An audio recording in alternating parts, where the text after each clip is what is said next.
Hey y'all, welcome to Andros Plays Bluegrass. Today we're looking at the tune Garfield's Hornpipe, or President Garfield's Hornpipe, depending on, I guess, who you're talking to. It'll have a different name. It's a pretty obscure fiddle tune in the key of B flat, which means that on a guitar, I'm going to be playing it with capo on the 3rd fret out of G shapes. I'm going to go ahead and cut to a pre-recorded break that I'm playing, and then when we come back, we'll do a bit of a deep dive into how to play this tune for yourself. See you then.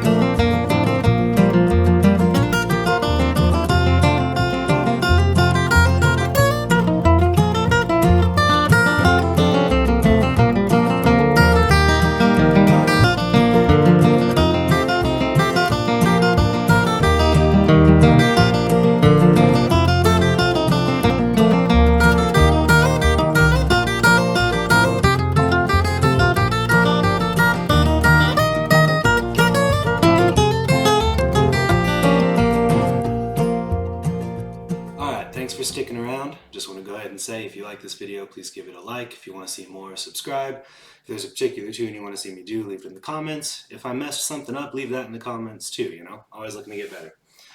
Alright, so this tune, if you want to play it, and play it on guitar, since that's what I do on this channel, you're probably going to want a capo, since the key of B flat is a bit of a nasty one otherwise. So everything that I talk about is going to be with respect to capo 3.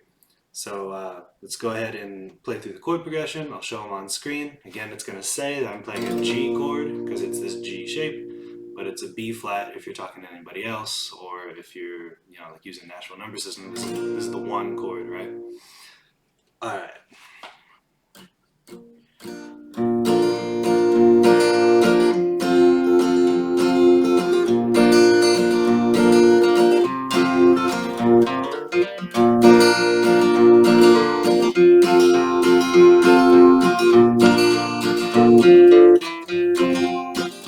Onto the B part.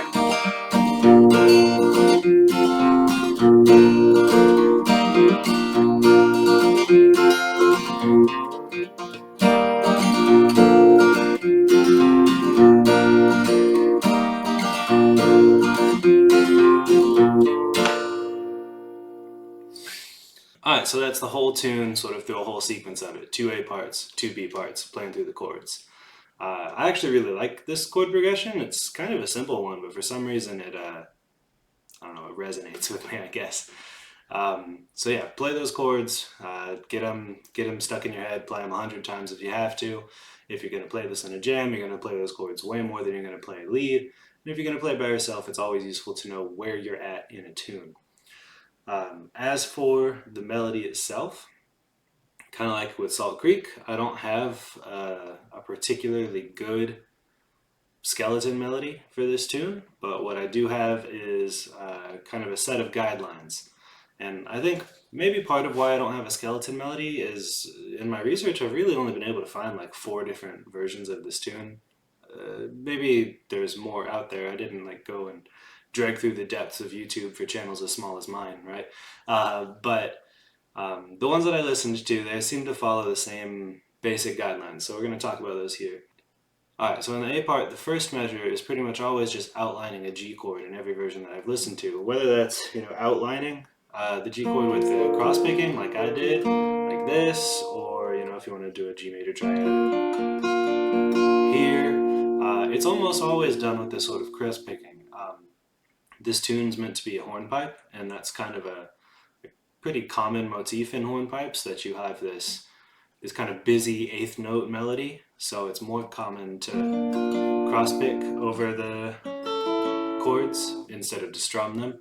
If we're doing a measure, we're just sort of announcing a chord like this. The second measure then is sort of a lick that wants to lead you into the D.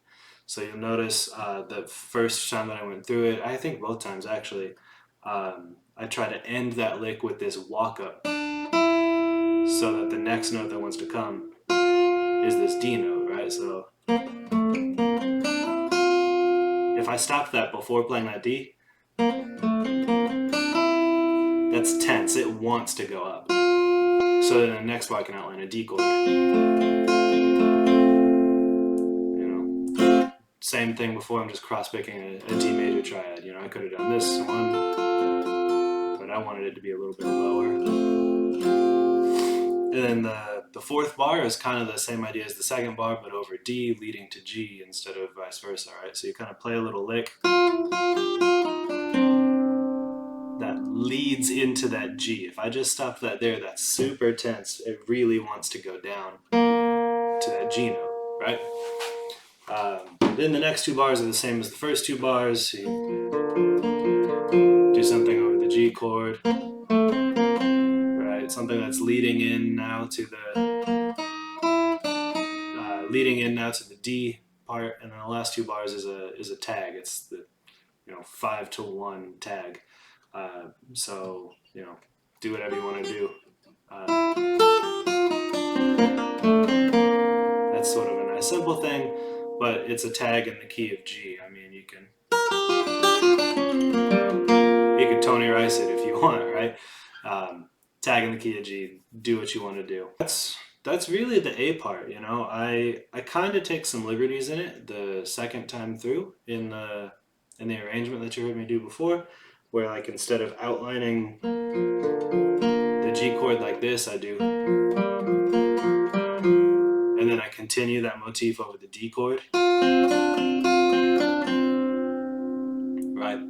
But at least to me, this is following the same idea, right? I'm not sticking entirely to chord tones, but I'm mostly sticking to chord tones, and I'm doing something that I then repeat between the G and the D chord, only changed, because I'm playing a different chord, I have to use different notes, but it's the same idea.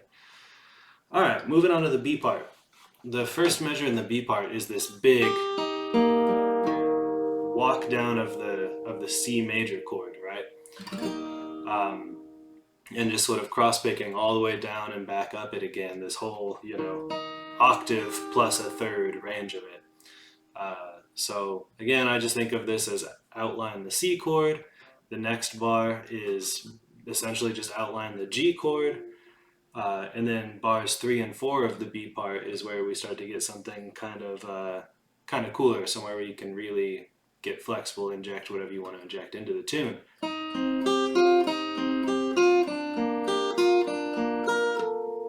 So the way that I hear these two bars across a lot of different versions, well, as many versions that I've heard, there's only been a few, but some people play it kind of like I did on this tune, where I'll play some sort of motif over the D chord and then sort of copy that motif over the G chord, similar to how you do with like the first and third measure in the A part, where you're kind of playing the same thing just over different chords. I've also heard other people just take this 2 bars to do a lick. I mean, it's a 5-to-1. You can kind of have like a middle of the phrase tag sort of thing, like how people will do a turnaround, right? But I like to do, I like to think of it as develop a motif and then repeat that motif over the other chord, right? So I do that a lot in the second time through, where I have this.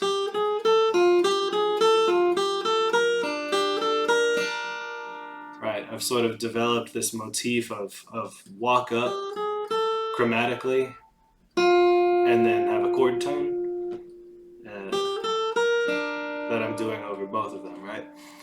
And then the next 2 bars are basically the same as the first 2 bars, outline the C chord and the G chord, and then the last 2 bars are a tag. Now, in my sort of second playthrough of the B part in this, I kind of let myself go off script a little bit. I don't know if whoever I'm talking to needs to hear this, but Bluegrass is all about improvisation. So do what you want to do, right? Everything that I've said in these things are just sort of my guidelines for what I think makes a tune tick and how I think about playing over them. But there's no rule against just sort of playing licks, especially for a few bars, right? One of the best examples I can think of is Tony Rice Unit Manzanita Blackberry Blossom recording, right?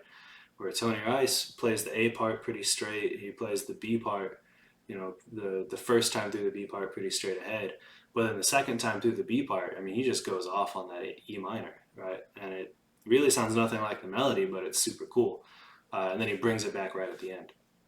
So there's nothing preventing you from doing that here, which is what I kind of tried to do in my own way the second time through the B part here. If you're gonna try to come up with some licks of this for yourself, there's a couple of things that you should probably go over, which I don't feel like spending a bunch of time talking about, but I'll put on screen at least, which would be G major scale, because we're in the key of B flat but capoed up, so G major scale. And then the idea of where to find your G major triad. So that's really what most of my playing is based around, is where can I find 3 notes that are G, B, and D, and then what sort of lick using notes in or near the G major scale can I come up with around those shapes, right? So yeah, do those things, have fun with it, come up with your own version of this tune. If you do and you feel like recording it and uploading it to the internet somewhere, which you should, because there's not nearly enough versions of this tune, I'd love to hear it. You know, link it to me or tag me in it or whatever here on YouTube or on TikTok.